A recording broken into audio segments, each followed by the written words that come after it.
So 3.5 today, we are talking about the derivatives of trig functions.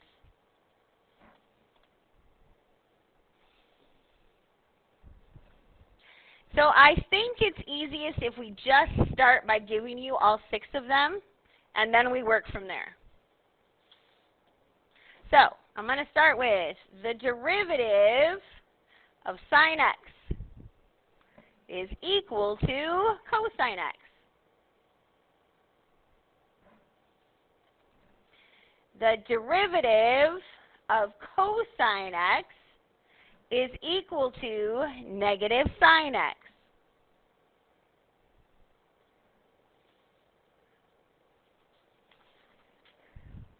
The derivative of tangent x is equal to secant squared x.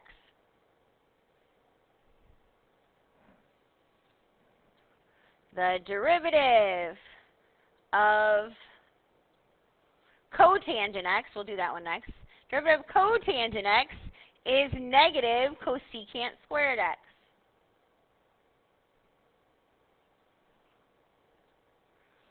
Not quite that far. We got 2 more to go. Let's go with the derivative of secant x is secant x tangent x. And the derivative of cosecant x is equal to negative cosecant x cotangent x.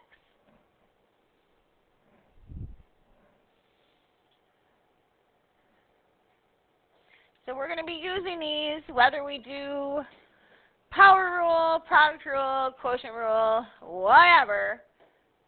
If it's a trig function, you have to learn to go to these. That's what today is all about. Now, Guy, did you use these yet? No, you didn't get to this far? Okay. Why didn't sometimes some college instructors put that at the very beginning of derivatives? But, all right. So here we go. See how this works. Let's say I have, for an example, and you guys have that right in front of you. So I'm going to go to example number 1. Let's say I have y equals 2 sine x minus tangent x.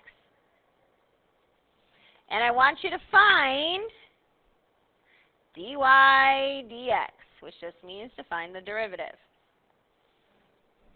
So the derivative of y is dy dx equals,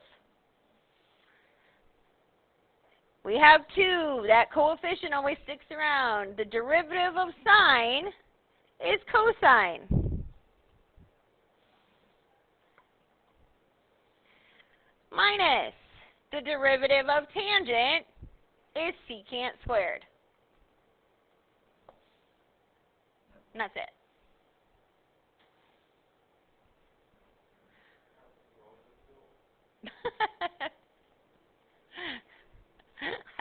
I wish that was that easy. Example number 2.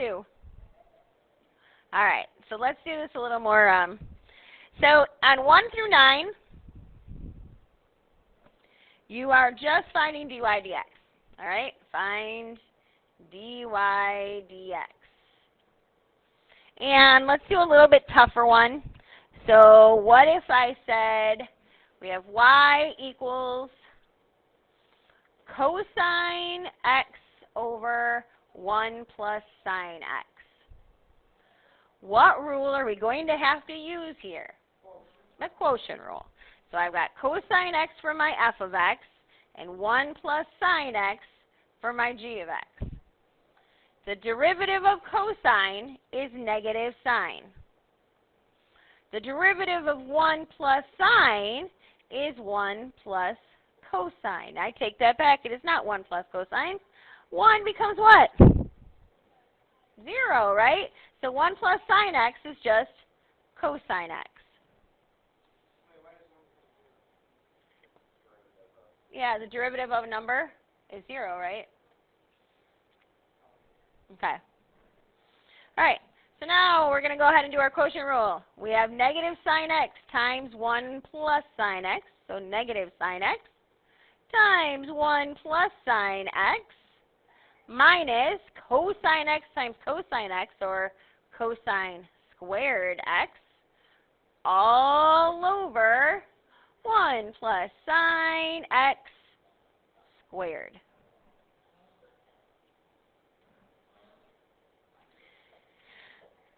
So we can leave it like that. I do want to talk about simplifying it just a little bit, just because when you get to the AP test or different things, sometimes you have to choose the correct answer from a multiple choice question, so you've got to be able to simplify it somewhat. So if we talk about simplifying this, negative sine x times 1 is negative sine x. Negative sine x times sine x is negative sine squared x minus cosine squared x all over 1 plus sine x squared. I'm going to undistribute a negative out of the whole thing, okay? Take out a negative.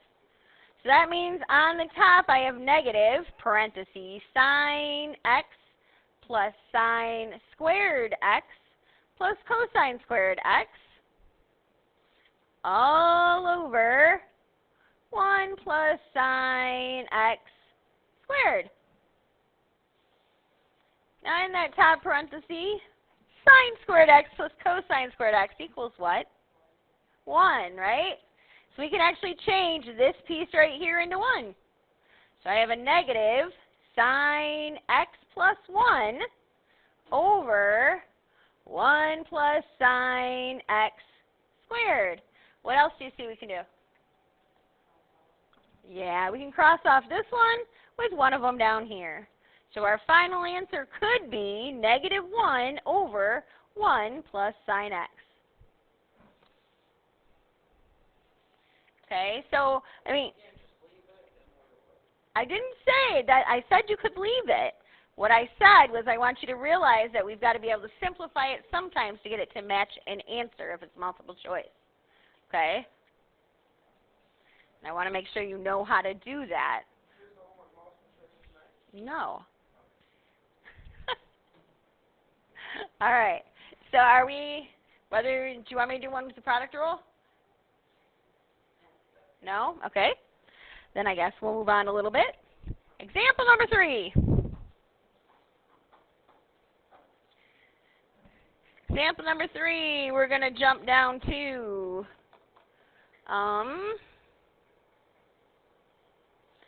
13 and 15.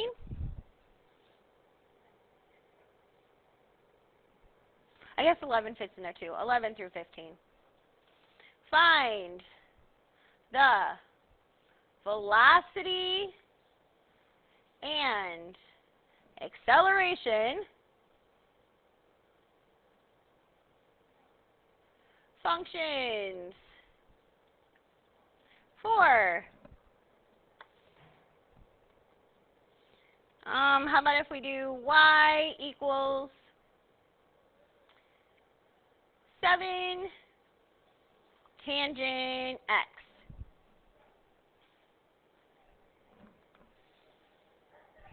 Now I'm doing a hard one just because I wanted it to be out there for you.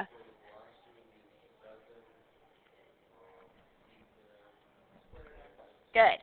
So the velocity equals 7 secant squared x. Now our acceleration is going to be a little bit tougher because this is actually the product rule. This is 7 secant times secant, right? So we have to do the product rule. The derivative of 7 secant is 7 secant x tangent x. The derivative of secant x is secant x tangent x.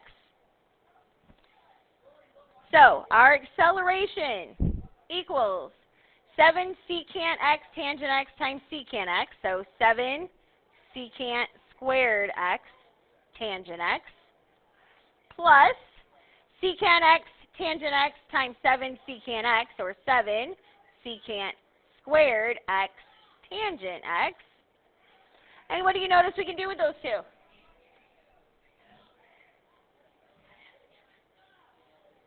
Yeah, they're like terms, aren't they? So our acceleration is actually 14 secant squared x tangent x.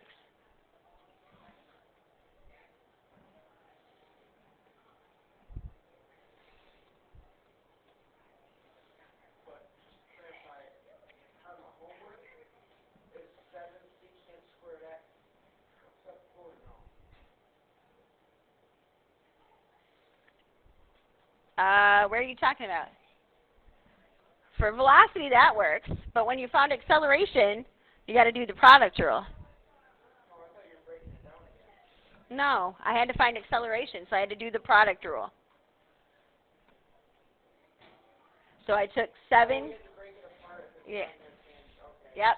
Okay. They're derivatives. Yes. Yes, I agree. Now, on a couple of those questions, or actually one of those questions, they're going to ask you to plug in like pi over 4 and find the actual velocity and acceleration, which means you're going to need your unit circle. All right? So hopefully y'all still have it. No? You need another one? Okay. Thought I just got him one, but we'll get another one. I know. It's okay, Joe. Yeah. Example number 4. All right, moving on.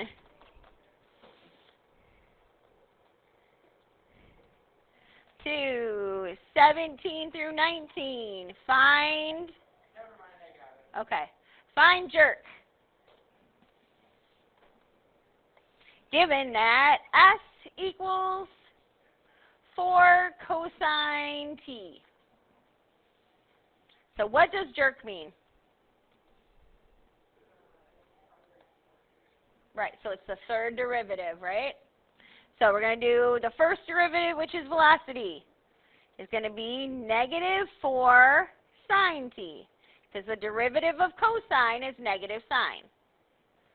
Then acceleration. The derivative of sine is cosine, so we have negative 4 cosine t. Then for jerk, the derivative of negative 4 cosine t, you're close, positive, very good. Yeah, positive 4 sine t. That wasn't so bad, right? No, not yet. I'm getting there. I'm only to 19. We're going to 31. Give me a break. We only got a little bit more to talk about. All right, example number 5.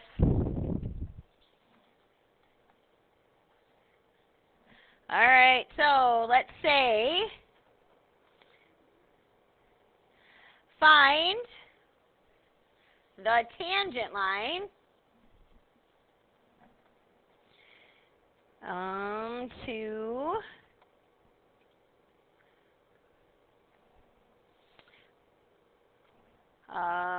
to y equals secant x at pi over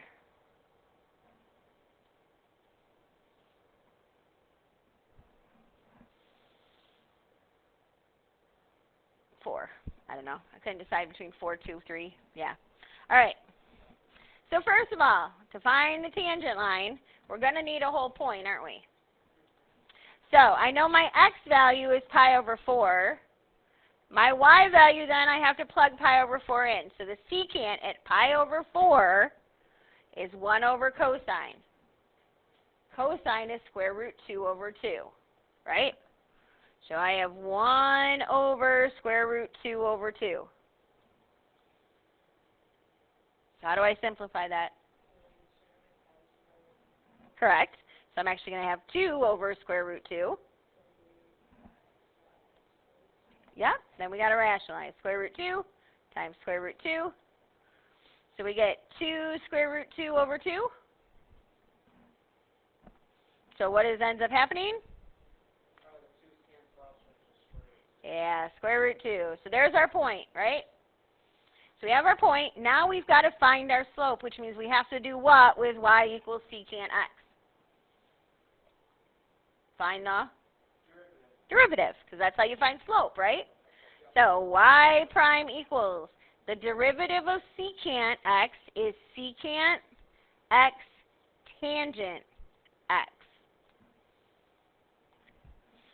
So I'm going to plug in pi over 4. Secant of pi over 4 times tangent at pi over 4. Well, we already found secant at pi over 4 was square root 2. Tangent at pi over 4 is 1. So that means our slope equals the square root of 2. So we have y minus y1 square root 2 equals the square root of 2 times x minus pi over 4. Now, here's what I'm going to tell you. Don't bother distributing. Easiest thing to do is just to take this and add it to the end. So we get y equals the square root of 2 times x minus pi over 4 plus square root 2. Because in everything we've always done, think about this. This is a stretch of square root 2. This means that we're moving to the right pi over 4. And that means we're moving up square root 2, right?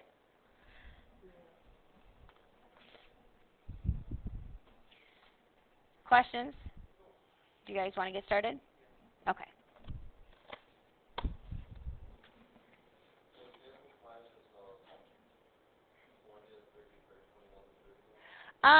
It doesn't cover 31, so let's go all the way to 29. We won't do 31 today, okay? Leave 31 off. We'll talk about that.